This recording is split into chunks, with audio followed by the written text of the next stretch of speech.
प्रेम खरबंदा प्रश्न पूछा है, पंडोखर धाम और गुरु बागेश्वर धाम खुद को हनुमान जी का भक्त कहते हैं और पब्लिक की समस्या पहले ही पेपर पर लिख देते हैं। यहाँ तक कि ये उनके आधार, नोट आदि का नंबर भी बता देते हैं। खूब पैसे भी ले रहे हैं।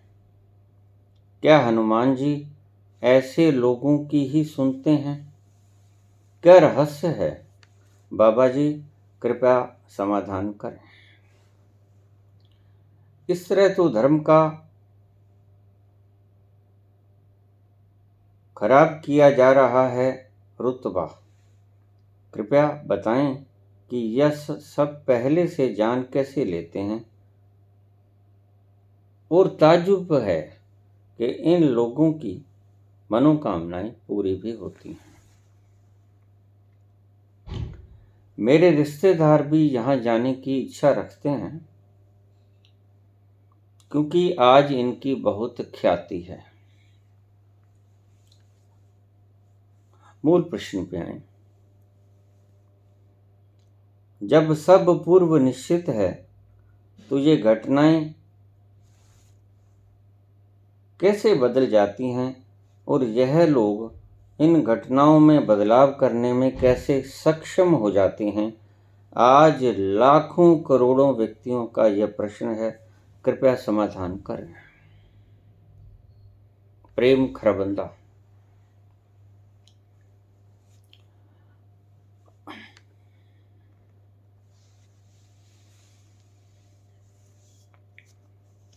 ईश्वर की इस रहस्यमयी सृष्टि में ऐसे बहुत से तथ्य हैं जो अभी उजागर नहीं हुए, जिनका रहस्य उद्घाटन होना शेष है।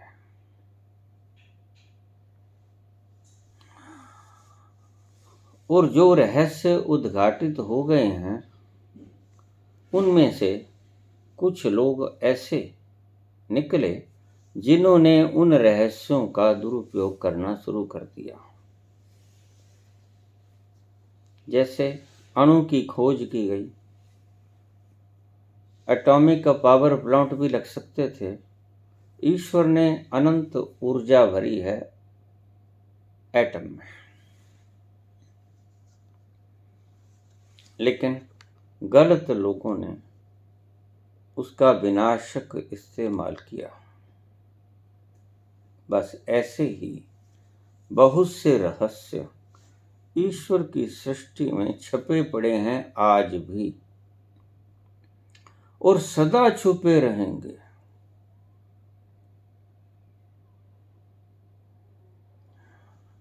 एल्बर्ट आइंस्टीन मरते वक्त कह गया कि he is not only unknown but also unknowable. वह अज्ञात ही नहीं है, अज्ञेय भी है। कभी जाना न जा सकेगा, इसीलिए इसके भीतर का रहस्य क्या है ये ठीक ठीक कोई नहीं बता सकेगा।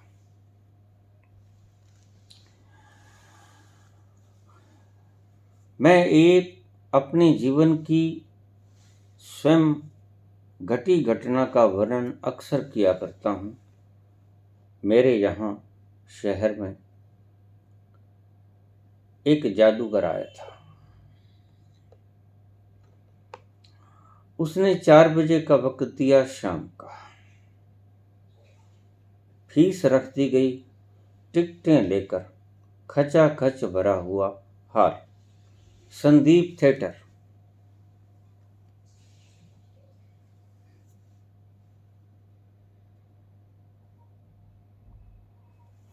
मैं भी उसमें था। लेकिन 4 बज गए, 5 बज गए, 6 बज गए लोगों ने चिल्लाना शुरू कर दिया। ये क्या मजाक है? हम कोई बेकार हैं? हम घर का कामकाज छोड़कर आए हैं। लोगों की जब बगावत पराकाष्ठा पे पहुंची तो वह जादूगर प्रकट हुए मंच के भीतर से। माइक पर आए, कहने लगे, शोर क्यों मचा रहे हो? मैं बिल्कुल वक्त पे आया। आपको समय क्या दिया गया था? तो भीड़ बोली, 4 बजे शाम को। तो 4 बजे मैं आ गया। ये हो हल्ला कैसा? ये शोरगुल कैसा? सही 4 बजे मैं आ गया। आप अपनी घड़ियां चेक कीजिए। सभी ने अपनी अपनी घड़ी चेक की। देखा 4 बजे थे। जिसने भी देखा 4 बजे थे। जिसने भी देखा 4 बजे थे। बिल्कुल प्रत्यक्षदर्शिता की बात है ये।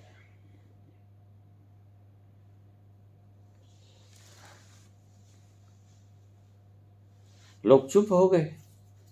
ठीक, जादू दिखाओ। उसने दोनों हाथ जोड़े, प्रणाम किया, जनता का अभिवादन किया। इससे ज्यादा मैं आपको जादू और क्या दिखा दूं? इससे ज्यादा भी कोई जादू होता है?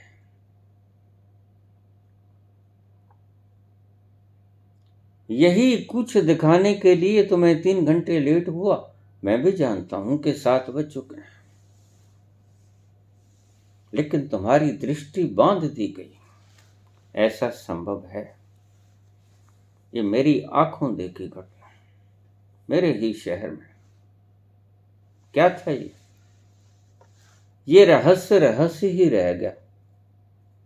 लेकिन बाद में कुछ जादूगरों ने मुझे बताया कि ये संभव है, हम करके दिखा देते हैं।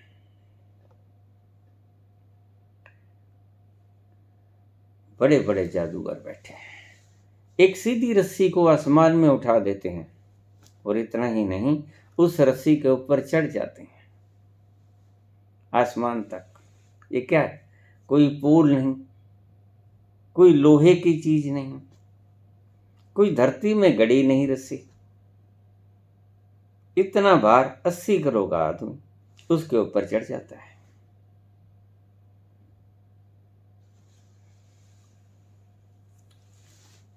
ऐसे जादूगर बहुत आए, चले गए। इतना ज्यादा व्यथित होने की आवश्यकता नहीं है जितना तुम व्यथित हो रहे हो। और मेरे ही जीवन में मैंने 30 ऐसी घटनाएं देखी। वह बच्चा छोटा मोर पंख लगा देता, रोग दूर हो जाते हैं। छोटा सा बच्चा है, मोर पंख को ठीक से पकड़ भी नहीं पाता। गोदी में उठाया उसके बाप ने, लोग लिटे पड़े हैं और उनके ऊपर ये पंख लगाते चले जा रहे हैं। खुद बच्चे को तो पता ही कुछ नहीं। बच्चे से तो उस पंखों का भार भी वहन नहीं होता। और ऐसे बहुत से किस्से, कहानियां अक्सर प्रचलित होती मैंने देखी हैं और लोगों को बेवकूफ बनते हुए मैंने देखा है। तो इतना घबराने की आवश्यकता नहीं।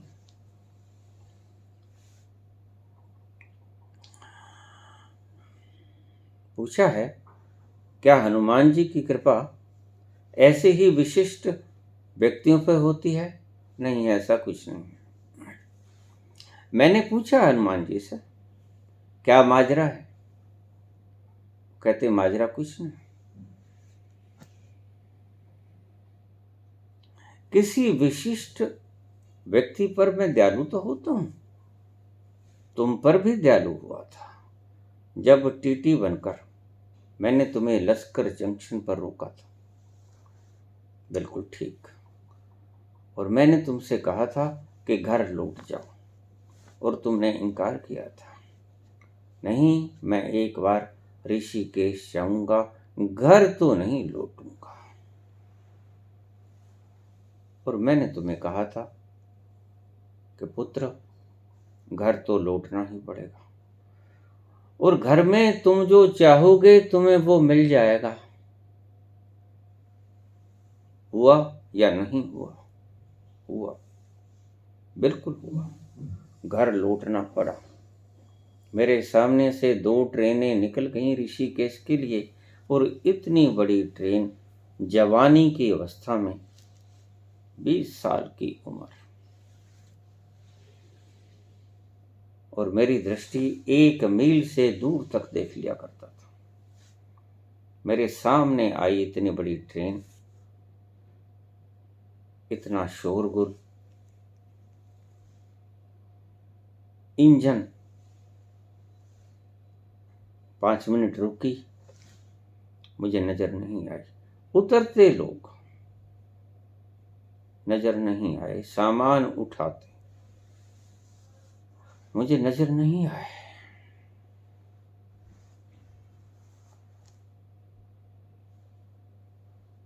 क्या हुआ? दृष्टि बंद, दिखाई ही नहीं पड़ा।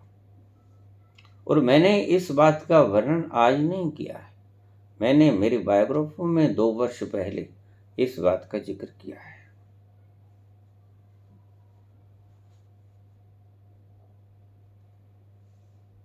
और आखिर में मुझे एक कुली ने कहा कि लो, अगर आपने जाना है ऋषिकेश तो वो गाड़ी सामने आ रही।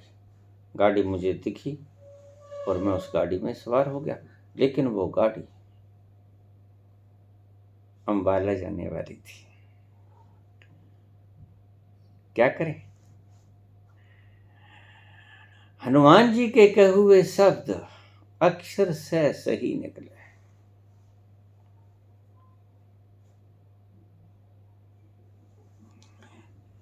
इस प्रश्न को देखकर मैंने हनुमान जी से पूछा कि आपकी विशेष कृपा होती है? वो कहते नहीं, मेरी सब पर कृपा है। जो निर्मल मन है उस पर मेरी कृपा विशेष हो जाती है, लेकिन सब पर बराबर ही रहती है। मैं मन देखता हूं, कर्म कांड नहीं देखता, मैं मन देखता हूं। और ऐसी व्यर्थ की बातों में मैं किसी का गोला नहीं लगा हूं। यही शब्द, मैं नौकर हूं किसी को, छोटी छोटी बातों को बताऊं उनके पास बैठकर, ऐसा कुछ नहीं।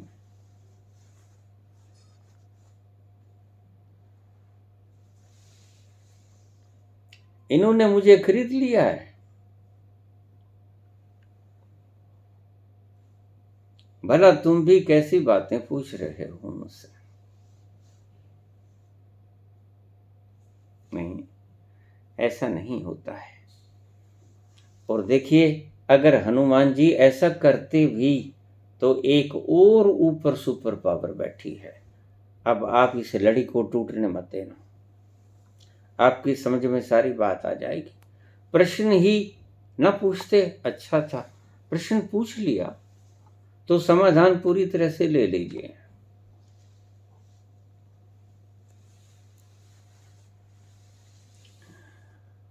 ये जो बागेश्वर धाम वगैरह आपने बताए,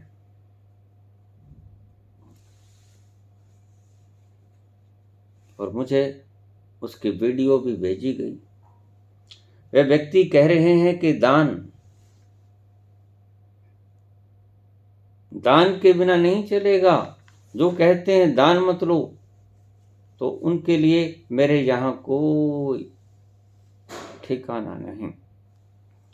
लेकिन कबीर किसी से दान नहीं मांगते। कबीर ते आए हुए आगंतुक को खाना खिलाकर भेजते हैं, अपने कठोर परिश्रम से कमाए गए धन से। नानक किसी से धन नहीं मांगते।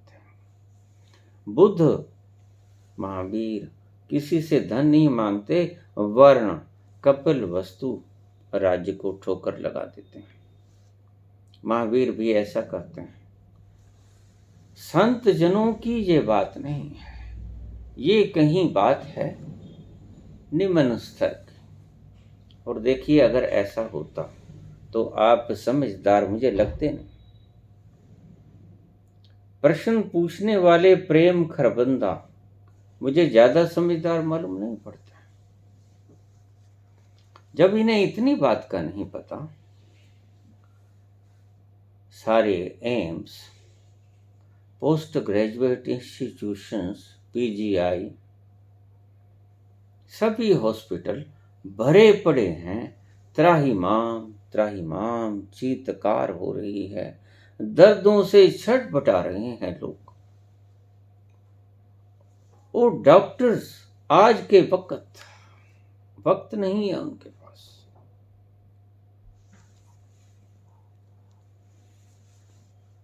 भरे पड़े हैं हॉस्पिटल्स, कमरे नहीं मिलते रोगियों को, जनरल वार्ड में दाखिल होना पड़ता है। स्त्रियों को जमीन पर प्रसव करवाना पड़ता है, अंदर कोई जगह नहीं। ऐसी घोर कठिन अवस्था में, दुखदाई अवस्था में क्या कर रहे हैं ये लोग? अगर कुछ पा लिया होता, एक बात समझ लो, तो इनके मन में करुणा होती। बुद्ध ने पाया, करुणा जन्मी। महावीर ने पाया, करुणा जन्मी। जिसने पाया, करुणा जन्मी। भगवान कृष्ण ने पाया, करुणा जन्मी। कबीर हो, नानक हो, सैनी भक्त हो, दया हो, मीरा हो, सहजो हो, राबिया हो,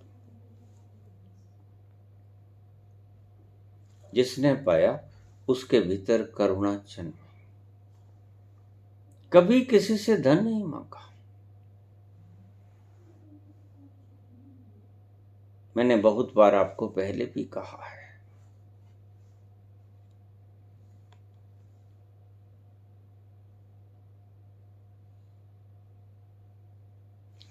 फिर आप धन देकर ही तो डॉक्टर से इलाज करवाते हैं। और डॉक्टर्स धन लेकर भी कह देते हैं, जाओ घर ले जाओ, सेवा कर लो। और बाबा, मेरे रिश्तेदार भी इनके पास जाने को तैयार हैं। किसके रिश्तेदार इनके पास जाने को तैयार नहीं, यह बताओ भला। मैं आपको मानव मन की कमजोरी समझा देता हूं, गौर से समझिए।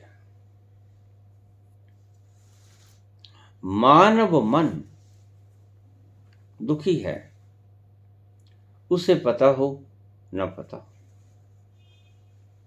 अपने बुरे कर्मों के कारण दुखी है। और मानव मन सस्ते इलाज ढूंढता है। या तो थका हुआ मन, डॉक्टर से जवाब मिल गया, ऐसे ऐसे रोग हैं जिसका इलाज नहीं हो रहा है, डॉक्टर से जवाब लेकर इनके पास जाएगा। और ध्यान रखना, ऐसे लोगों का ये मसला हल नहीं कर पाएंगे। अगर ऐसे लोगों का मसला ये हल कर सकते हैं तो मुझे बताएं। मैं करोड़ों की संख्या में इनके पास ऐसे मरीज भेज देता हूं, जो इनके सामने ऐसे बैठ ना सकेंगे, लुढ़के हुए आएंगे स्ट्रेचर के ऊपर। और पुण्य का काम भी होगा। पैसे जितने चाहे ले लें।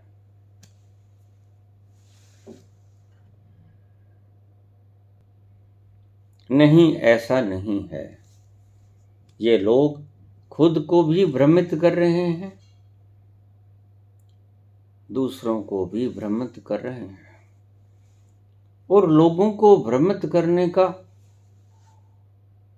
पाप अपने जिम्मे उठा रहे हैं।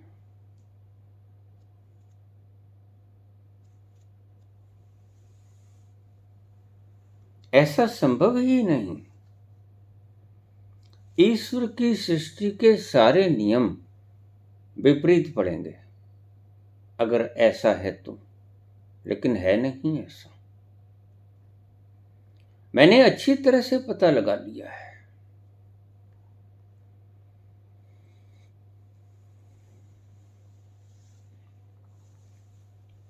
रामचरितमानस में एक छोटी सी घटना आती है।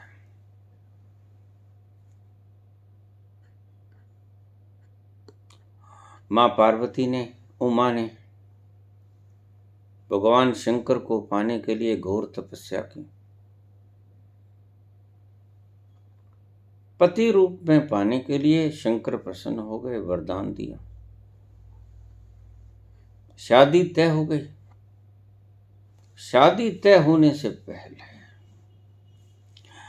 नारद जी गुजर रहे थे। हिमालय ने पूछा,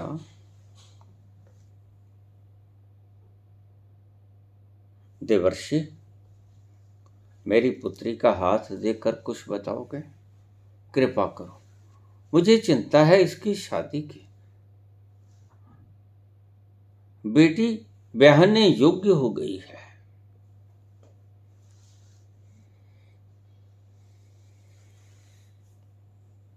नारद जी ने हाथ देखा उमा का,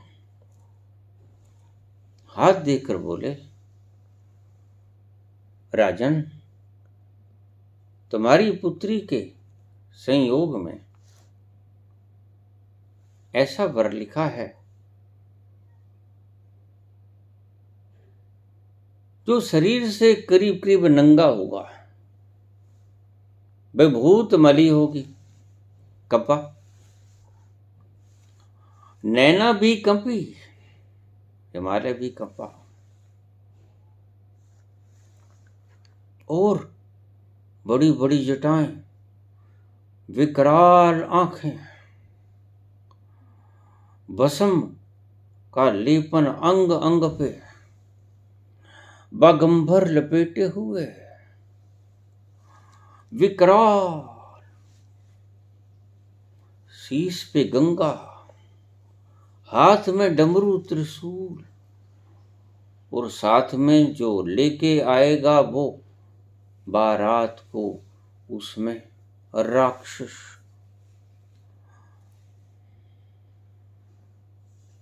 देव, धनुज, नर, नाग, मुनि, किन्नर, गंधर्व सभी आएंगे। बड़ा हो हल्ला होगा, बड़ा शोर शराबा करेंगे। ऐसा तुम्हारी पुत्री के संयोग में लिखा है। रामचरितमानस में तुलसीदास कृत ये व्याख्यान है, आप पढ़ सकते हो।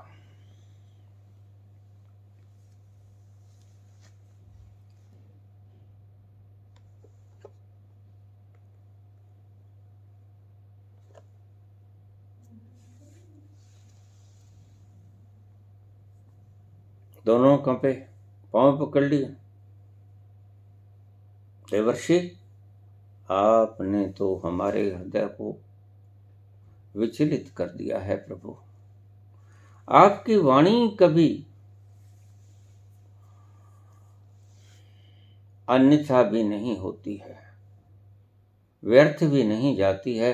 आपने जो बोला हम जानते हैं, वो सत्य होकर ही रहेगा। लेकिन प्रभु, इसका कोई उपाय? इस विपत्ति को टालने का कोई उपाय उन्हें भगवान शंकर विपत्ति जैसे लगे। उपाय? देवर्षि नारद बोले, राजन,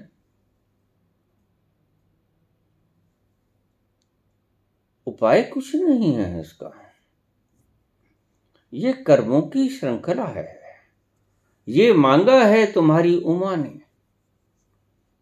इसकी इच्छा और मांगने से मिला है, ये अन्यथा कैसे हो सकता है? ये होकर ही रहेगा।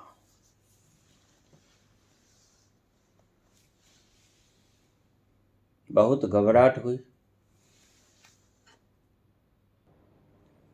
बहुत अनुनय विनय करने पर नारद बोले, कह मुनीश हिमवंत सुन। सुने, सुनो हिमालय, हिमवंत सुनो। कह मुनीश हिमवंत सुन, विधि सो लिखा लीलार।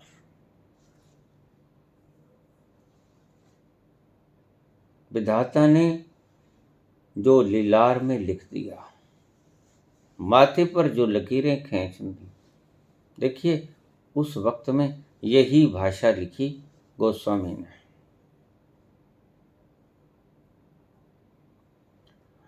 लेकिन समझ सबके आती है। कह मुनीश हिमवंत सुन, विधि सो लिखा लीलार। अब शब्द देखिए आगे क्या आता है। देव, कोई देवता, कृष्ण हो, राम हो, हनुमान हो, शंकर हो, विष्णु हो, दुर्गा हो, काली हो, कोई देवी देवता,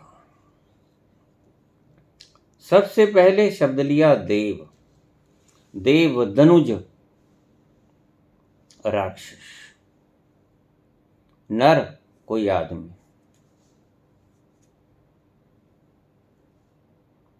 नाग मुनि कोई मुनि, कोई नाग।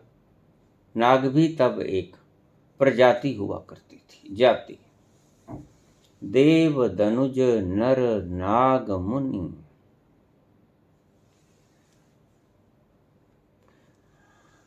कोई न मेटन हार। कह मुनीश हिमवंत सुन, विधि सो लिखा लीलार। देव धनुज नर नाग मुनि, कोई न मेटन हार। लेकिन हम इतने मूर्ख हैं, मन इतना चालाक है और मन इतना बेईमान है, अपने किए की सजा नहीं भोगना चाहता। लोग कत्ल कर कर विदेशों में फरार हो जाते हैं। क्यों? कर्म तो कर दिया, उसका फल नहीं भोगना चाहते।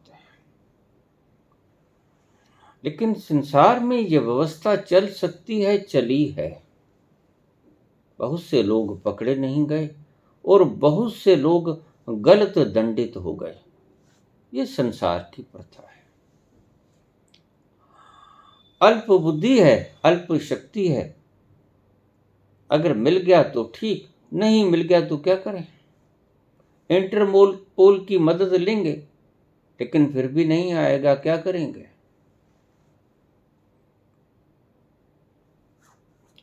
मनुष्य कर्म करता है, उसका फल भोगना नहीं चाहता। And how it can be possible? संत कहते हैं, देना होगा हिसाब तुझे पाई पाई का। भाग ले, जहां चाहे भाग ले। और मन बड़ा चालाक है, लालची भी है। मन अपने आप को समझदार समझता है और बेईमान और मूर्ख है। मूढ़ से मूढ़ मन, मूढ़ से मूढ़ मन, ऐसे लोगों के पास पहुंचते हैं जिन्हें नानक हराम खोर कहते हैं। कितने चोर हराम खोर, कि काम कर देते हैं, गलत पाप कर देते हैं और पापों का फल भोगने को तैयार नहीं होते। जबकि एक बात ध्यान से सुन लेना, आपके किए हुए पाप 7 दीवारों के महलों के भीतर आप छिप जाओ, कुदरत वहां से भी आपको निकाल लेगी, भुगतवा देगी। यह कोई सांसारिक तंत्र नहीं है जो आपको खोज ना पाए, वह तो आपको खोज ही लेगा। जैसे हमने मोबाइल देखा, आदमी कहीं बैठा हो, बस उसका नंबर डायल करो, रिंग वहां जाएगी, कहीं बैठा हो। देश छोड़ गया हो, स्थान छोड़ गया हो, आदमी ढूंढ लिया जाएगा। ऐसी तकनीक ईश्वर के विधान में, ईश्वर की सृजना में मौजूद है। और अभी बहुत सी ऐसी तकनीक्स हैं जो अभी खोजी गई ही नहीं। यही बात न्यूटन ने कही आखिर में मरते वक्त, I have collected only a few pebbles on a seashore, while the oceans of knowledge still remain unexplored. बहुत से समुद्र अभी खोजने बाकी हैं, इन्वेंट करने बाकी हैं। मैंने सिर्फ मात्र इतने समुद्रों में से एक समुद्र के किनारे पर खड़े होकर गिनती के पत्थर चुगे हैं। बस तुम मुझे पितामह कहते हो, ऐसा कुछ मैंने नहीं किया।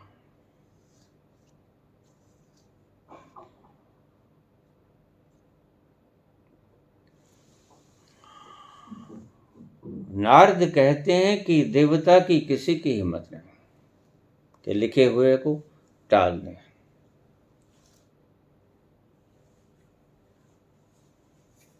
देव धनुज नर नाग मुनि कोई न मेटन हार, ये मिटते नहीं। फिर तुम कहोगे कि मिटते कैसे हैं? यहां जो जाते हैं उनके मिट जाते हैं। आप ऐसा कीजिए, आप ऐसा डमडमा रचा लीजिए और 500 10 लोग, लाख लोग इकट्ठे कर लीजिए और उन्हें आशीर्वाद देते रहिए। उन 10 लाख लोगों में से आपको 1000 लोग मिल जाएंगे जिनके ऊपर आपकी कृपा हो जाएगी, जो कि हुई नहीं। वो नेचुरली कोरिलेशन हो गया, उन्हें ठीक होना ही था, एन वक्त पर पहुंच गए, ठीक हो गए। किसी बाबा की कृपा नहीं हुई उसके ऊपर, वो ठीक हो गए। प्रकृति के नियमानुसार ठीक होना ही था। जैसे बस किसी की फरियाद लगा दी जाए, 20 साल की जेल हुई तो 4 दिन पहले, 10 दिन पहले कि कृपा करके इसको रिलीज कर दो जेल से, और उसका वक्त ही आ गया हो रिलीज होने का, तो 10 दिन के बाद सरकार उसकी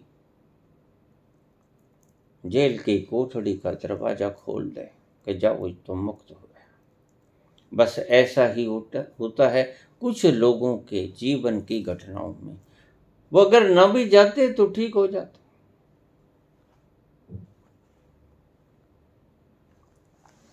और ये फंडा है, लिख देते हैं पहले से, मैंने पहले भी बताया आपको। ऐसी कुछ सिद्धियां हैं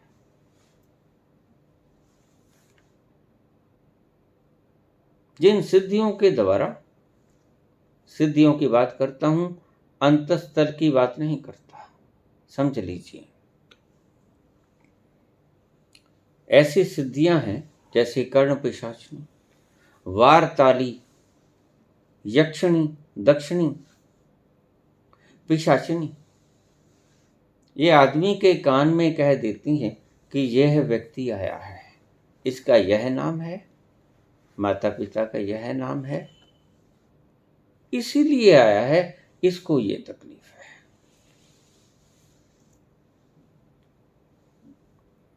मैं पहले भी जिक्र कर चुका हूं आपको। एक ज्योतिषी हमारे शहर में आए थे, बिल्कुल दुबले पतले, जैसे बुत होते हैं रावण के, देखे आपने, अकेले बांस ही होते हैं, बस उनके शरीर पर मांस नहीं था, बांस ही बांस थे वो।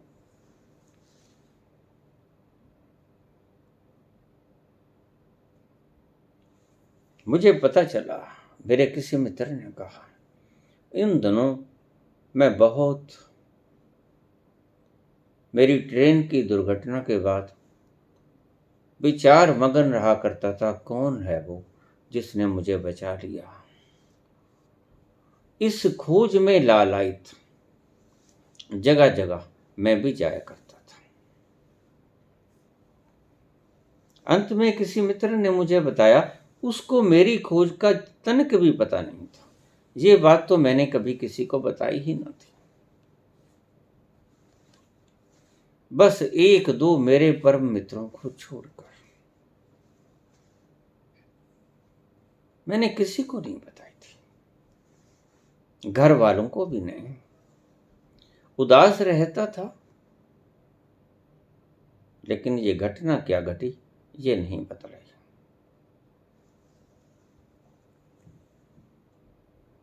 मैं वहां गया,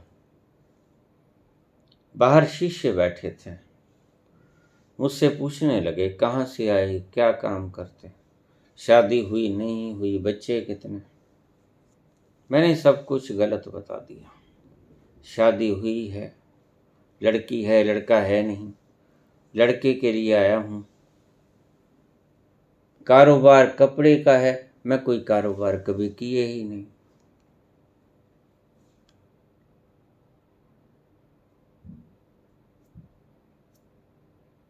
कपड़े के कारोबार बतला दिए मैंने। जितनी बातें उसने पूछी, गलत जवाब। मुझे ये पूर्ण शक था कि यह व्यक्ति उनके शिष्य हैं, क्योंकि संख्या में वो 20 से 30 तक होंगे। बाहर चारपाई पे बैठे रहते धर्मशाला के, और ऊपर गुरुजी बैठे रहते। 5 रुपए फीस देकर कटवा ली गई पर्ची, मेरा नंबर आ गया। इससे पहले उन लोगों ने मुझसे सब कुछ पूछ लिया था, एड्रेस, सब कुछ मैंने गलत बता दिया। और जब मेरी आवाज लगी तो मैं गया वहां पर, प्रणाम किया, बैठा।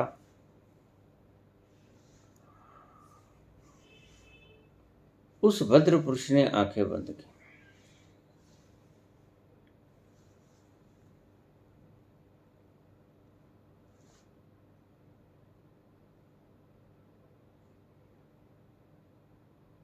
एक स्लेट होती थी उनके पास, स्लेट के ऊपर उन्होंने कुछ नंबर्स डाले।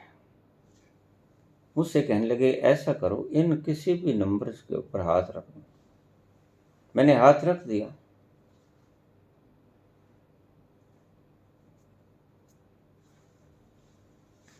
उसके बाद उन्होंने स्लेट सामने रख लिया,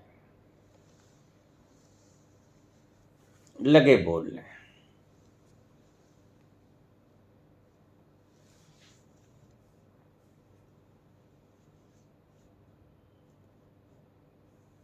कोई काम नहीं करते हो,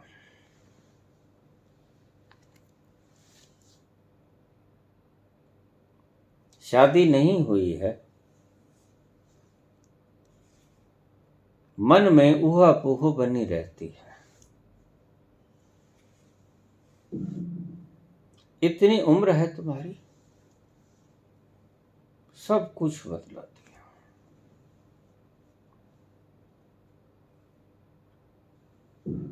इतने भाई हो, बहन,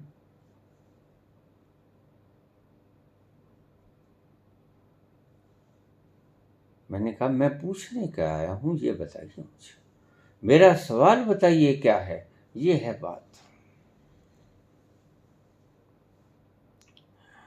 उससे पहले उस सवाल को लिखने के लिए मैं पर्ची साथ लेके आया था, मुझे सारी प्रोसेस का पता था।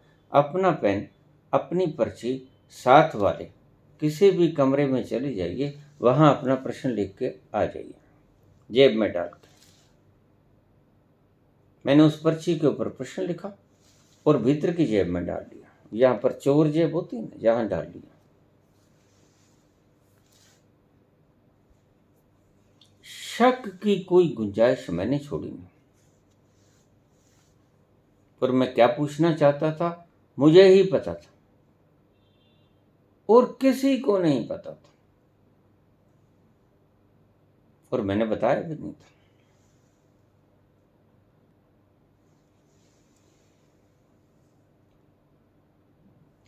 वो बोला, आपने जो प्रश्न पूछा है, आज तक मेरे पास 50 साल के जीवन में ऐसा प्रश्न पूछने वाला कोई व्यक्ति नहीं है। तुम प्रथम हो जिसने ऐसा सवाल पूछा। जो लिखा तुमने अपनी पर्ची में, तुमने लिखा है, हूबहू इबारत उसने पढ़ के सुना दी। ये मैं आज नहीं बोल रहा हूँ, प्रश्न तो आप आज पूछ रहे हो। मेरी बायोग्राफी में देखिए आप, बहुत देर पहले मैं इस घटना का जिक्र कर चुका हूं।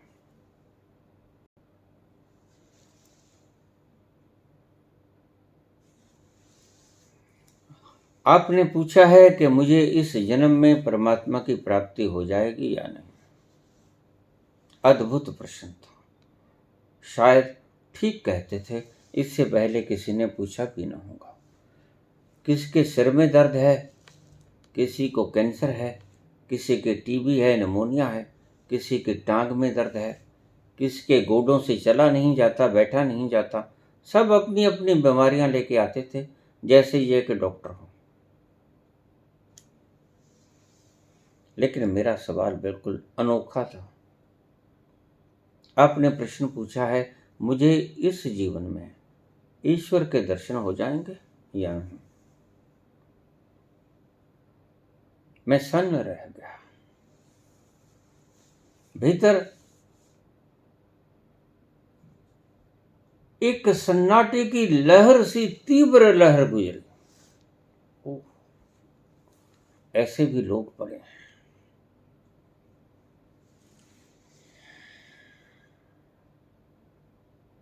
थोड़ी देर बाद कहने लगे, आप बैठिए, मैं 1 मिनट आपको और लेट करवाऊंगा जवाब लेने के लिए। आंखें बंद की,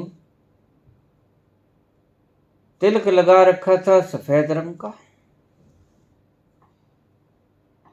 पगड़ी बांध रखी थी। बिल्कुल मुश्किल से 20-25 किलो वजन होगा उस व्यक्ति में। कानों के ऊपर भी चंदन का लेप। थोड़ी देर बाद मुझे कहने लगे, हाथ जोड़ के आप खड़े हो जाइए। मैं खड़ा हो गया, किंग कर्तव्य विमूढ़, कुछ समझ नहीं आ रहा था। और वो भी उठा और उसने मेरे पांव में सिर रख दिया। मैंने कोशिश की उसको उठाने की। वृद्ध था, काफी उम्र रही होगी मेरी दृष्टि में, 70 के आसपास होगा।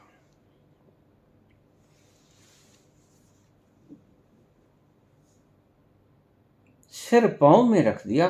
मुझे कहने लगे, आज मैं होने वाले बुद्ध का दर्शन कर रहा हूं। मैं अहोभाग्य हूं। मेरे पास दुख दर्द रोने वाले बहुत आए।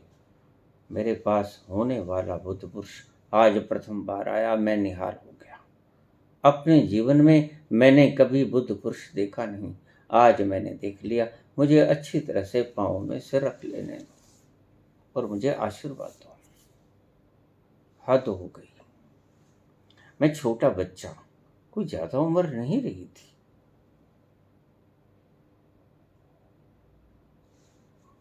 यही मुश्किल से 18-19 वर्ष।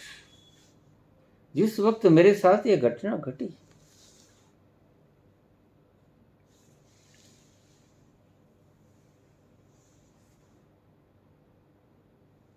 आंखों में अश्रु लिए वो उठे हाथ जोड़कर, वो मेरी तरफ निहारते रहे। मैंने उसकी तंद्रा तोड़ी। मैं जा सकता हूं? उसने अनमने भाव से कहा, आपकी इच्छा। मैं वहां से चला, नीचे उतर आया। पहली मंजिल पे था।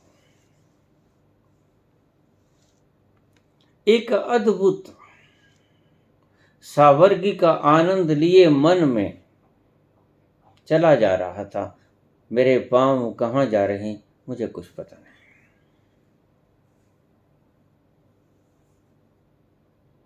और सीधा मंदिर में चला गया, जहां मैं अक्सर जाया करता था।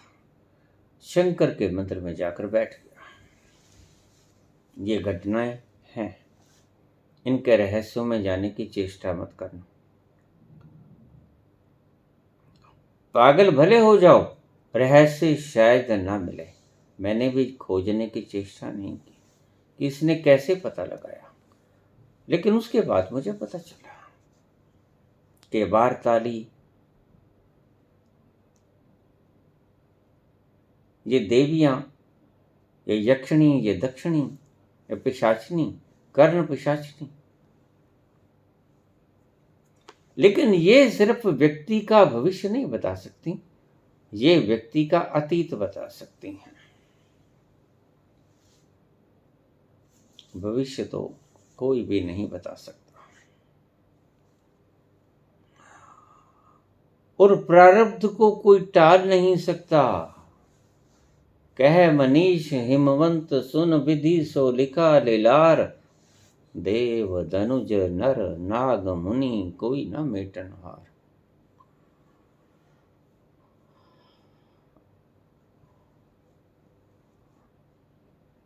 जो लिखा अगर बदल दिया गया तो परमात्मा की कुदरत की तौहीन हो गई, यह बराबर समझना। और इतनी इनमें क्षमता नहीं कि परमात्मा की इतनी विशाल सृष्टि की संरचना की ये तौहीन कर दें। मैंने पूछा बाबा से, यह क्या सिलसिला है? ये फिर पैसा क्यों मांगते हैं? कहता नहीं, मेरी कोई कृपा नहीं। अगर मेरी ही कृपा होती तो सीधा पैसा मुझसे ही मांग लेते। कोई कमी है? मेरे घर कोई कमी है?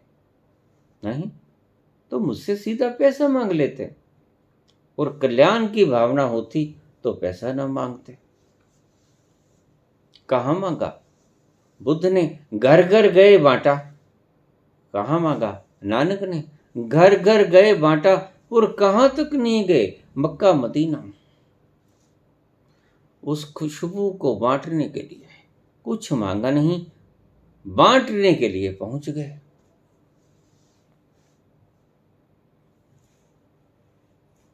तफसील दे रहा हूं आपको एक सत्य की। गलत रास्ते पर मत चलो। यहां पर एक जादूगर आया करता था। मेरा बड़ा भाई आजकल अमेरिका में है, जिंदा है। बड़े से छोटा, बड़े के स्वर्गवास हो गया पिछले वर्ष कोरोना में। थोड़ा तार्किक मिजाज का था। एक जादूगर वहां पर एक जादू दिखला रहा था। मुझे इन चीजों में ज्यादा रुचि कभी नहीं रही। तो वह पानी के अंदर एक चिड़िया को जैसे कहता वह घूम जाती। हम देख देख कर अचंभित थे सभी। श्रोतागण क्षमा करना, देखने वाले सभी अचंभित कि इसके कहने से ये चिड़िया इधर उधर कैसे जा रही है। मेरे भाई ने छोटी सी लाठी अपने हाथ में थी,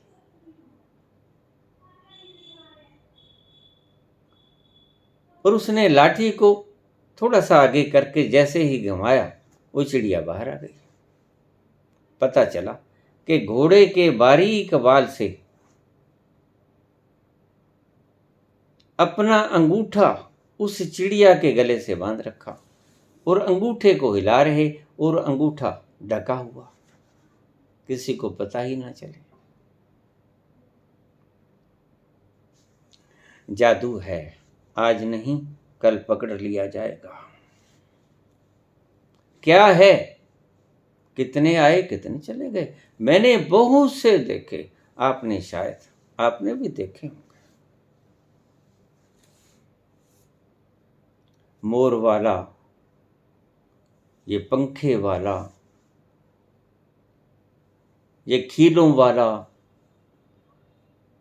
ये पानी की बोतल भर के देता, रोग खत्म। हद हो गई।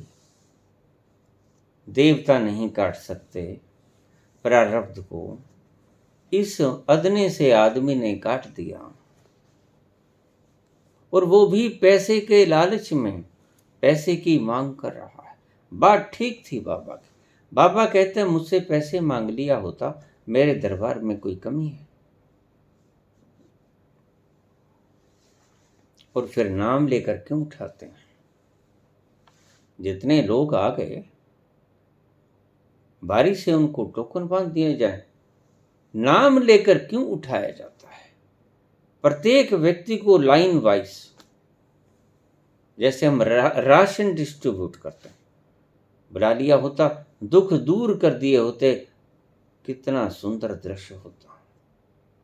आप लोगों का कष्ट दूर हरण करने आए हो, और कष्ट दूर हरण करवाने के लिए ही ये लोग आपके पास आए। पैसे की कोई कमी रहती ही नहीं, कौन किसी का हक रखा करता है?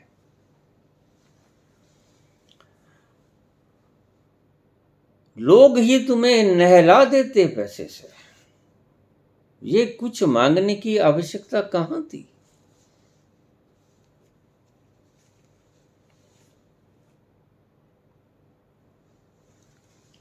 ये रहस्यमय सृष्टि का कोई रहस्य है। आज नहीं कल खोज लिया जाएगा, पकड़ लिया जाएगा। बहुत सी चीजें मैंने आपको बताई, कुछ देवी सिद्धियां होती हैं, मैंने देखी हैं। कर्ण पिशाचिनी, यक्षिणी, दक्षिणी मैंने सिद्ध करवाई हैं लोगों को। अब कल ही किसी मित्र ने सवाल पूछ लिया कि क्या कोई है ऐसा जिसको सतोरी की झलक मिली हो। मैंने बाद में कमेंट देखा, हाँ मुझे मिली है, और मैंने उसे फ़ोन किया, कहने लगा मुझे 6 बार सतोरी की झलक अब तक मिल चुकी। क्या कहें, प्रत्यक्ष प्रमाण बैठे हैं। और क्या दिखा, उनका बोलना बिल्कुल जायज था, क्योंकि हम तो परख सकते हैं कि सतोरी की घटना में होता क्या है। अगले प्रवचन में आपको बताऊंगा कि सतोरी आखिर है क्या, और सतोरी की घटना में क्या दिखता है आदमी को। बहुत से लोगों के प्रश्न मेरे पास पड़े, लेकिन यह प्रश्न ज्यादा देर से लटका पड़ा था। इसका आज नंबर आया। सतोरी अगले प्रवचनों में मैं बताऊंगा क्या होता है, उसका भीतर का क्या है तत्व रस। पहली बात, जिस देवता से दूसरों का भला मांग रहे हैं, होता कुछ नहीं। मैं आपको पहले बता दूं, देव धनुज नर नाग मुनि कोई न मेटनहार। देवर्षि नारद के ये शब्द हृदय में बसा लीजिए। नर शब्द बराबर लिखा उन्होंने, कोई आदमी भी नहीं जो काट दे, कोई देवता भी नहीं। हम इनको ही जानते हैं, ज्यादा से ज्यादा हम मुनियों को जानते हैं। देव दनुज नर नाग मुनि, कोई ना मेटनहार। कह मुनीश हिमवंत सुन, विधि सो लिखा लीलार। कौन टाल सकता है बड़े सस्ते, और मन सस्तों की चाहत रखता है।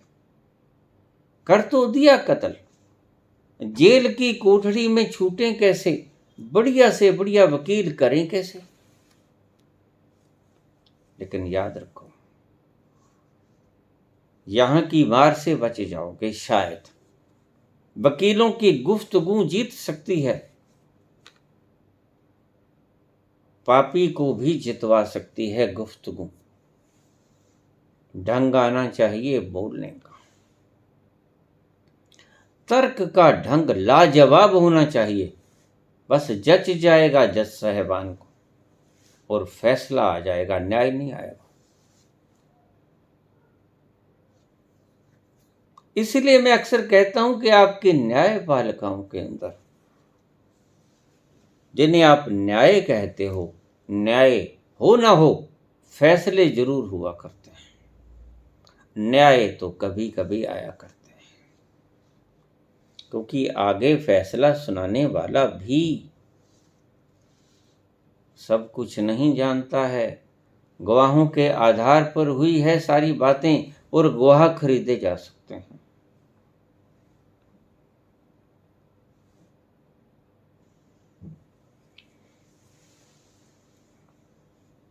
इन मूर्खताओं को दूर कर दीजिए, और अगर ऐसी शक्तियां हैं तो आप याद रखना, जैसे नरक से गुजरे थे जनक, और नरक खाली हो गया था, हॉस्पिटल खाली हो जाएंगे। मेरी बात याद रखना। झूठा है ये प्रपंच, इसलिए आज भी हॉस्पिटल भरे पड़े हैं। त्राही त्राही चीख पुकार चिल्लाए जा रहे हैं लोग। इंजेक्शनों से भी दर्द ठीक नहीं होता। फॉर्टविन, नॉर्फिन, मॉर्फिन, क्या कुछ लग रहा है। आखिर में व्यक्ति को एनेस्थीसिया देकर सुलाया जाता है। कहाँ की बात करते हो तुम? पढ़े लिखे विद्वान व्यक्ति हो, तुम्हें इतनी बात समझ नहीं आती कि ईश्वर के विधान को कोई नहीं तोड़ सका है, बलि से बलि रावण तक भी। जो कहता कहलाता सभी ज्ञानियों का सिरमौर था। चारों वेदों को ज्ञानी का यही अर्थ होता है कि जिसमें खुद साइंटिफिक दृष्टि थी, क्षमता थी इन्वेंट करने की, वह भी नहीं रह सका यहां। वह भी सभी की तकलीफ को दूर नहीं कर सका, बल्कि उसने तकलीफों को बढ़ाया। ऐसे लोग समाज की तकलीफों को बढ़ाया करते हैं। ये ऐसा कचरा डाल जाएंगे आदमी के दिमाग में, हजारों सालों तक ये कचरा साफ नहीं हुआ। कौन आएगा कचरा साफ करने? रोज तो बुद्ध आते नहीं। इनका दिया हुआ कचरा इन्हें खुद भी नहीं मालूम कि ये कितना पाप कर रहे हैं।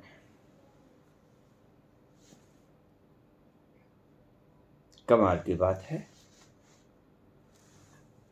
मैंने वो सुनी वीडियो। कृपा हो जाए, कृपा करने वाले पहले भी बहुत आए, आप जानते ही हैं। कृपा रुकी पड़ी थी, चालू कर दी गई। प्रत्येक को आशीर्वाद देना, रोगों को दूर कर देना, कष्टों को दूर कर देना, किस बात का सबूत है, किस बात का परिचायक है कि ईश्वर ने जो सृष्टि बनाई, जो नियमन प्रबंधन किया, उसको इन्होंने फेल कर दिया। और आप समझदार हैं, ईश्वर की सृष्टि के प्रायोजन में जो व्यक्ति हस्तक्षेप करेगा बुरी तरह रगड़ा जाएगा, आप अच्छी तरह जानते हैं। लेकिन ये लोग ईश्वर से डरते नहीं। नास्तिकों के समान संज्ञा में ही मैं इन लोगों को रखता हूं, क्योंकि जिसको ईश्वर का कोई भय ही नहीं, इसका मतलब वो ईश्वर को मानता ही नहीं।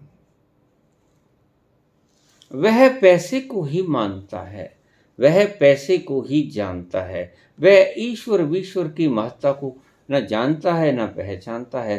पैसे और डॉलरों की चमक को जानता है, पहचानता है।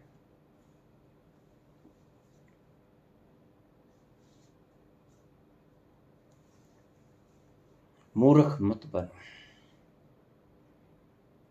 जिसने देखा है उसने सुस्पष्ट देखा है।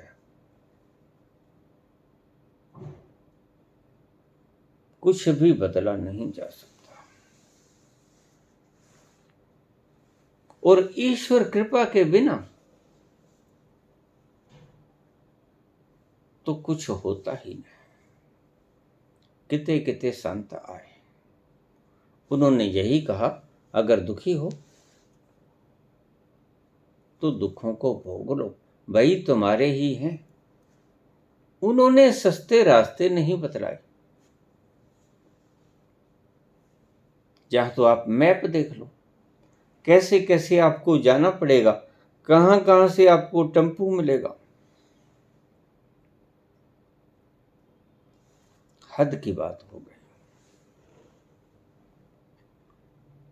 विकार पैदा करने वाले बहुत पहले ही थे।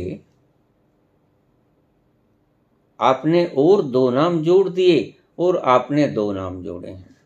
मैं ऐसे बहुत से नामों को जानता हूं जो आपको पता ही नहीं।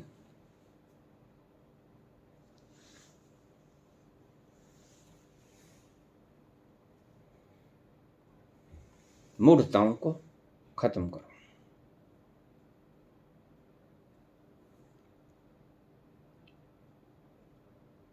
आपको भी पता है, भली भांति पता है, और इन लोगों को भी पता है जो इतनी भीड़ इकट्ठे की है। अगर कृपा ही करनी है, अगर इतनी दया उपज गई है, इतनी करुणा भीतर, वात्सल्य भीतर जग गया है, तो एक एक आदमी को बुलाइए, लाइन वाइज बुलाइए, सीरियल वाइज बुलाइए। उसका दुख बताने की आवश्यकता नहीं है। कोई पूछने नहीं आया है मेरा नाम क्या है, उसे मालूम है कि मेरा नाम क्या है। पागल हुए हो? कोई अपना नाम पूछने आता है?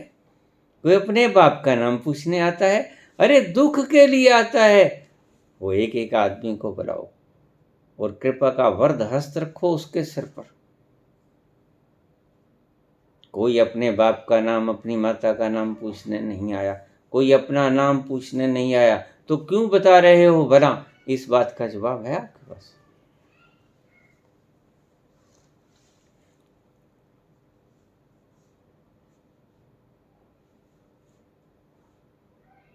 आया है बेचारा रुलता खुलता, थका हारा मांदा, न जाने कहाँ कहाँ के फेर, कहाँ कहाँ गया होगा, कहाँ कहाँ से निराश लौटा होगा। आपकी इस भीड़ को देखकर आशा उत्पन्न हुई होगी, और यहाँ भी अगर आप छलावा ही देकर उसको भेज दोगे। आदमी में सामर्थ्य कितनी है, कितने लोगों को बता पाते हो रोज?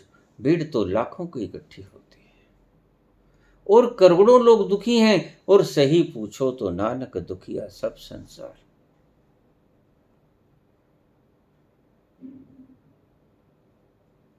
किस किस का दुख दूर करोगे?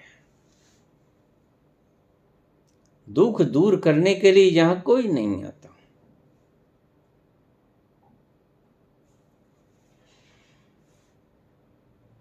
जितने संत आए उन्होंने आपका दुख दूर नहीं किया। आपने कहा कि हम दुखी हैं, वो कहते बिल्कुल ठीक है, सारा जगत ही दुख है, जीवन दुख है, बुद्ध कहते हैं। लेकिन जीवन दुख है तुम्हारी गलत मान्यताओं के कारण। कैंसर का इलाज नहीं करवाना है तुमने, सिम्टम्स को रोक लो। दर्द है, दर्द का इंजेक्शन लगा लो। हैं, उपलब्ध हैं, नॉर्फिन है, मॉर्फिन है, और बिल्कुल भी नहीं तो एनेस्थीसिया तो है, वो तो पीठ में लग ही जाएगा। दर्द निवारक सब कुछ खोज लिया गया, लेकिन बुद्ध कहते हैं कि अपने दर्द की दवा मत खोजो। तुम्हारा दर्द कुछ और है, तुम्हारा दुख कुछ और है। तुम्हारा दुख तुम्हारी कल्पना से आया है, और तुम्हारी कल्पना मिथ्या है। तुम कल्पना किए हो कि तुम शरीर हो, और शरीर के भीतर ये कैंसर है। वो तुम्हारे आमूल चूल जड़ को फेंक देते हैं। वो कहते हैं जिस शरीर से तुम दुखी हो वो शरीर ही व्याधियों का घर है। तुम मूल तत्व को जानो, अन्यथा ऐसे ही पाखंडियों के पास घूमते रहोगे। कितने दुखों को दूर कर पाएंगे ये रोग, आप भी देखते रहना।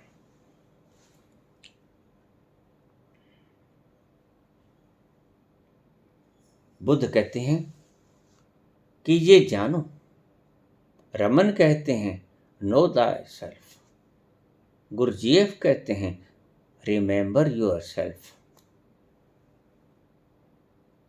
कृष्णमूर्ति कहते हैं तुम कौन हो देखो, हु आर यू। किस संत ने नहीं कहा, सभी ने कहा। जिसको लेकर भागते हो तुम, आपके इसके पास वो तुम हो। जिस व्याधियों के घर को लेकर आप इन लोगों के पास जाते हो, क्या तुम वो हो भी? ठहरते कभी नहीं। मैराथन की दौड़ चालू है, रुकने का नाम नहीं लेती। ठहर जाओ, रुको, देखो जो बीमार है वो है कौन, जो बूढ़ा हो गया वो है कौन, जो मर गया वो है कौन, मैं था भी या नहीं।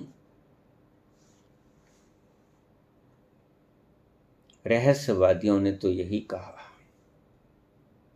तत्वविदों ने तो यही कहा।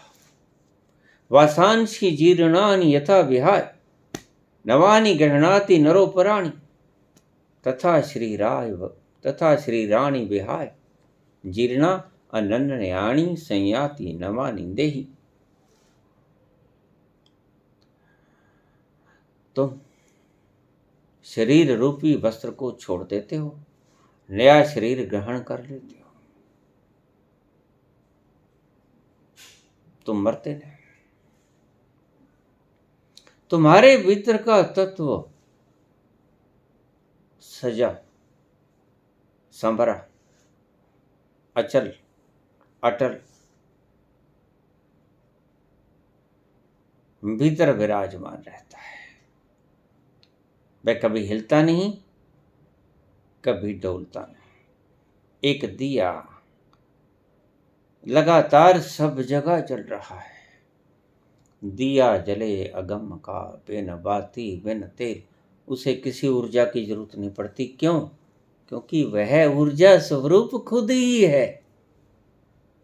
ऊर्जा स्वरूप को ऊर्जा की आवश्यकता क्यों पड़ेगी? समझाने के ढंग थे संत पुरुषों के, तुम्हें शब्दों में समझाना पड़ा। भीखा बात अगम की, कहन सुनन की ना। वो अगम जहां तक तुम पहुंच नहीं सकते, जहां तक गमन नहीं हो सकता, ना कही जाती है ना सुनी जाती है। सुनोगे तभी ना, अगर कोई कह सकेगा। भीखा बात अगम की, कहन सुनन की ना। जो जाने सो कहे नहीं, जिसने उसका तल छू लिया। जो जाने सो कहे नहीं, और जानना होता है विलीन होकर, और विलीन होकर भला कोई बोल पाया है? जब घुल गई बूंद समुद्र में, वह खोजे से मिलेगी, यद्यपि होगी, उसका अस्तित्व नहीं खत्म हो गया है। बूंद समानी समुद्र में, ये तो ठीक, लेकिन समुद्र हो गई है बूंद, लेकिन वो अब उसकी पहचान नहीं कर पाओगे। कौन सी बूंद थी जो कृष्ण के भीतर थी, कौन सी बूंद कबीर के भीतर, तुम ये पहचान ना पाओगे, वरन वो बूंद समुद्र हो गई, विशाल हो गई, विराट हो गई। भीखा बात अगम की, कहन सुनन की ना, जो जाने सो कहे नहीं, कहे सो जाने ना, जो दावा करता है कि मैं जानता हूं, वह मूढ़ है, वो मूर्ख है, वो अज्ञानी है। भीखा कहते हैं कि वो सुनने के योग्य भी नहीं, वो कहने के योग्य भी नहीं। जो कहता है कि मैं जानता हूं, वह अज्ञानी है मात्र, वह जानता नहीं।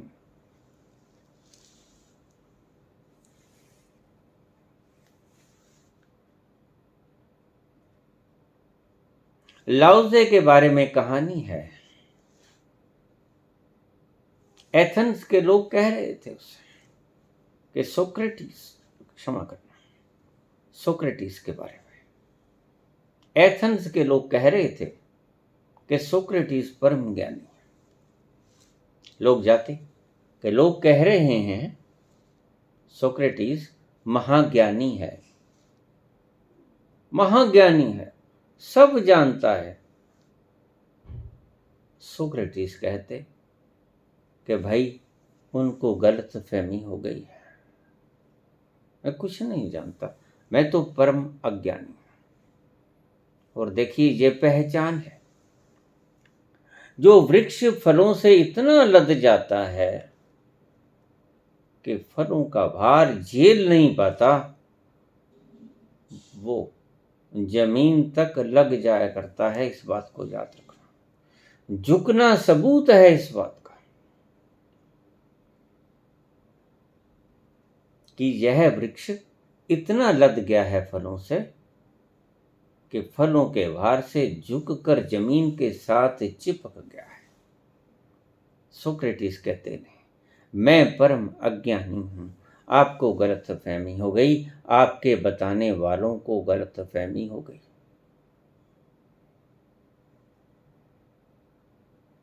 वो लोग कहते उन लोगों से जाकर तुम झूठ बोलते हो, हम सोक्रेटिस से मिलकर आए हैं। वो कहते हैं ऐसी कोई बात नहीं, उन्हें गलतफहमी हुई है, मैं कुछ नहीं जानता, बल्कि मेरे से ज्यादा तो बच्चा ही जानता है। परम अज्ञानी, एथेंस का महामूर्ख व्यक्ति मैं हूं, परम अज्ञानी मैं हूं, तुम मुझे ज्ञानी मत कहो कृपा करके। जो पहुंच जाता है वो ऐसी बावरी बावरी बातें करता है। भीड़ इकट्ठी नहीं करता, जो भीड़ इकट्ठी करता है वो बल को इकट्ठा करने की फिराक में है, और बल को इकट्ठा करने की फिराक में कोई भी हो, राजनेता हो, धर्माचार्य हो, धर्मगुरु हो, या किसी और ढंग से, बहुत से व्यक्ति ऐसे हैं। क्योंकि मनुष्य समाज में शुरू से रहता है, उसके भीतरी कारण का शायद आपको पता ना हो। मनुष्य डरपोक प्राणी है, वह इकट्ठे होकर रहता है। इकट्ठे रहेंगे, आपने देखा जहां आबादी घनी होगी वहां सांस चाहे कम आए, ऑक्सीजन चाहे कम हो, 21% ना हो वातावरण में, लेकिन जमीन वहां बहुत महंगी होगी। ऑक्सीजन कम होगी, जमीन महंगी होगी, रहायशी स्थल महंगा होगा। क्यों? मनुष्य भीड़ में इकट्ठा रहना चाहता है। मनुष्य डरपोक है, मनुष्य अकेला नहीं रह सकता। सिंह अकेला रह सकता है, सिंह बहादुर है, शेर बहादुर है, जंगल में अकेला ही रहता है। लेकिन मनुष्य कायर है, बस्तियां बनाकर, शहर बनाकर, ग्राम बनाकर रहता है, और उससे उसको दिलासा होता है कि हाँ, मैं अकेला नहीं हूं। अगर मेरे पे कोई आफत आएगी तो मैं चिल्लाऊंगा, लोग बाग इकट्ठे हो जाएंगे। मृत्यु के भय से डर कर उसने जमात इकट्ठी कर ली। और ध्यान रखना, जो इकट्ठ में जीता है कभी पहुंच नहीं पाता। बड़ी अद्भुत बात लगेगी। इसलिए मैं अक्सर कहा करता हूं, कम्यून मत बनाना। आज तक एक भी व्यक्ति अगर आप मुझे गिना दो जो कम्यून में बैठकर एनलाइटेंड हुआ हो, तो मुझे नाम बता दो उसका। आज तक जितने भी व्यक्ति एनलाइटेंड हुए, एनलाइटनमेंट को प्राप्त हुए, वह बिल्कुल एकांत निर्जन, कोई पहाड़ों में बैठा है, कोई कंदराओं में बैठा है, कोई वृक्ष के नीचे बैठा है, कोई निर्जन चल रहा है, अकेले चलता चलता हो गया। महावीर निर्जन बैठने की चेष्टा में, महावीर अक्सर ध्यान किया करते थे, खड़े होकर ध्यान किया करते थे। खड़ी खड़ी अवस्था में ध्यान करते करते बैठने की चेष्टा की, थक गए होंगे, और जैसे ही बैठने की चेष्टा की तो बैठने के पोस्चर में एक पोस्चर आता है जिसे हम कहते हैं गोदोहासन।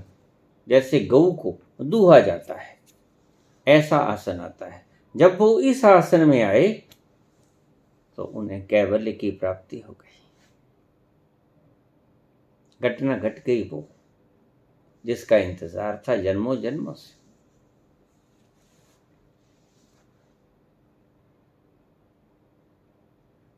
कोई भी प्राणी कभी कम्यून के अंदर एनलाइटेंड हुआ हो? नहीं हुआ है कभी भी। बल्कि जो व्यक्ति एनलाइटेंड हो गया वह कम्यून में कभी नहीं जाएगा।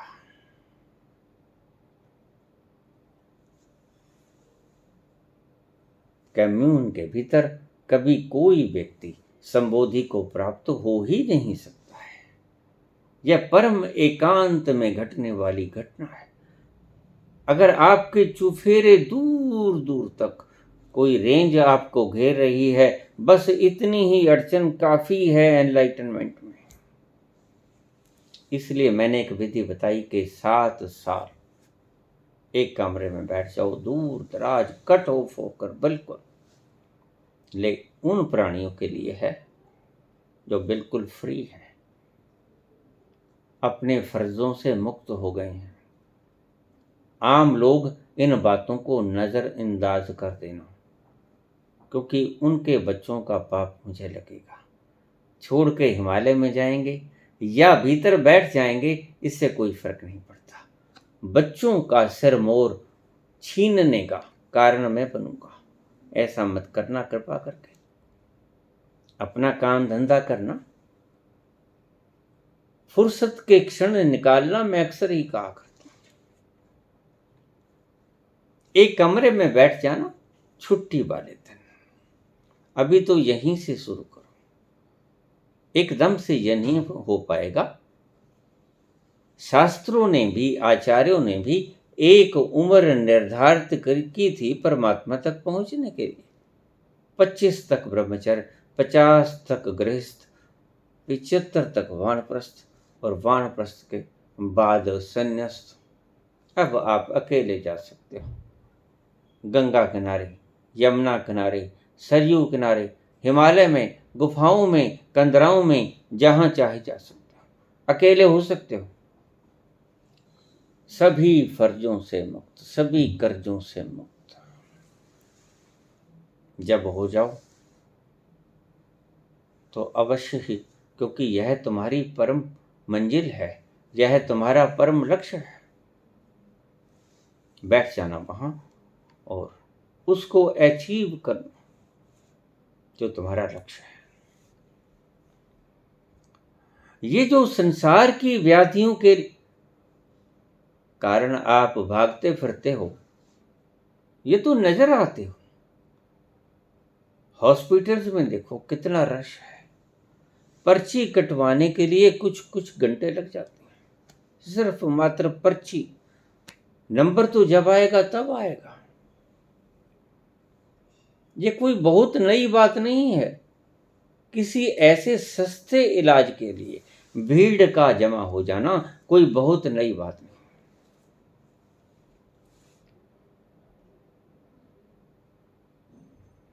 सो इससे इतना प्रभावित मत हो। अगर कोई व्यक्ति लिख देता है, कोई ऐसी बात नहीं है। इससे इतना ज्यादा अचंभित भी मत हो और इतना ज्यादा कोलाहल भी मन में पैदा मत करो। होगा कोई रहस्य सा, उसको जानने की आवश्यकता भी क्या है। लेकिन उनके बातों से आप निचोड़ निकाल सकते हो कि इनका प्रयोजन क्या है। स्पष्ट मांगते हैं, पैसा दे दो। डॉक्टर भी यही कहते हैं, पैसा दे दो। संसार है, संसार का ही कुछ रहस्य होगा। उस जादूगर की तरह जिसके धागे को, बाल को, घोड़े के बाल को लात मार दी थी मेरे भाई, बस उगड़ जाएगा, आज नहीं कल उगड़ जाएगा। डरने की इतनी बात नहीं है। ये लोग बहुत कोशिश करेंगे मीडिया की तरह। मीडिया का यही तो काम होता है, फैलाएंगे। मीडिया जिम्मेवार है इन पापों को फैलाने के लिए। जो भी लोग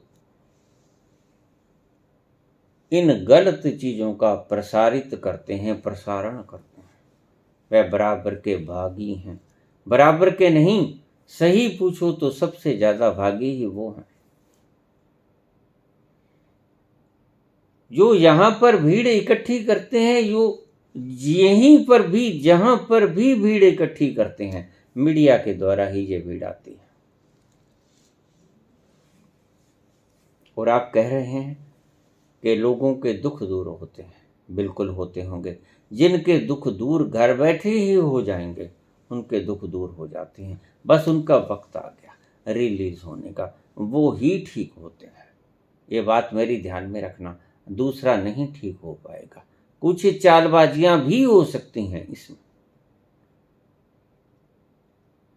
लेकिन मैं इन चीजों के बारे में आश्वस्त नहीं। मैं इन चीजों के बारे में आश्वस्त हूं सिर्फ कि बात कुछ भी नहीं, ये रहस्य है, उद्घाटित हो जाएगा।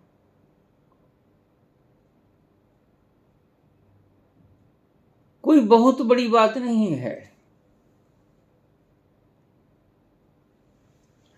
संतत्व को जानने वाले लोग, इस राह पर जाने वाले लोग फिक्र नहीं करते कि कोई मन की बात जानता है, नहीं जानता है।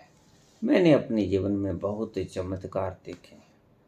ऐसे लोग तो विशेषतया बहुत देखे हैं जो मन की बात को बता देते हैं। आम बात है। और उसके बाद में तो मैं जान पाया कि अपने भीतर ही ऐसा तल है जो होने वाली घटनाओं तक को बता देता है। मैंने पिछले एक प्रवचन में अब्राहम लिंकन की बात की। अब्राहम लिंकन को सुबह सुबह स्वप्न आया। अपने ही भीतर सारी व्यवस्था प्रकृति ने दे रखी है। तुम भी जान सकते हो कि तुम्हारे साथ क्या होने वाला है। ये बात अलग है कि तुम मुफ्त में चाहते हो बस, और ये तुम्हारे मुफ्त का चक्कर जो तुम्हारा मन तुम्हें सब जवाब दिखाता है, इसी के चक्कर में तुम भौंकते फिरते रहते हो, दर दर मारे फिरते रहते हो। तुम्हारे भीतर अतुलनीय खजाना छुपा पड़ा है, क्यों नहीं उसको जानते? मन के कारण। मन तुम्हें लुभाता है, वहां से मिल जाएगा, मुफ्त मिल जाएगा, तो चलो वहां चलो। ये मुफ्त के चक्कर में आप अपनी आत्मा को दांव पर लगा देते हो। आप खुद तक पहुंच ही नहीं पाते जो सर्वज्ञ है। किसी से पूछने की क्या आवश्यकता है, और नाम पूछने की क्या आवश्यकता है। नाम तो तुम जानते ही हो, अपने पिता और माता का नाम भी जानते हो, अपने भाई बहनों की संख्या और नाम भी जानते हो। ये बता देगा तो इसमें चमत्कार क्या। वही रामकृष्ण परमहंस वाली बात। पानी पर चलने वाला इंसान योगी पूछने लगे, रामकृष्ण परमहंस, ये विद्या कितने वर्ष खराब किए। कहता 25 वर्ष में मुझे ऐसी विद्या आई। फोर्स ऑफ ग्रेविटेशन इतना समाप्त कर दिया गया इस विद्या के कारण कि मैं पानी के ऊपर आराम से चल सकता हूं, हवा की तरह। वर्ष कितने लगे? 25। तो रामकृष्ण हंसने लगे, बोले, अरे मूर्ख, इधर से उधर नाव पे जाओगे 25 पैसे। 25 पैसे का काम 25 वर्ष में किया। तुम्हें सियाना कौन कहेगा, तुम मूढ़ हो। वास्तव में ठीक कहा रामकृष्ण परमहंस। जो वक्त अपने को ढूंढने में लग सकता था, जो एनर्जी अपने आप को उघाड़ने में लग सकती थी, तुम हो कौन? Who are you? Know thy self, self for remembering. वो शक्ति इधर लगा दी गई। यह ठगी भी हो सकती है, यह कोई सिद्धि भी हो सकती है। मैंने बहुत से प्रवचनों में इन सिद्धियों की बात की है। इनसे बचना, मैं सदा कहता हूं, इन्हें एक्सेप्ट मत कर लेना। होशियार यार जानी, ये रास्ता ठगों का। यहां जरा नजर चूकी तो माल दोस्तों का। धन्यवाद।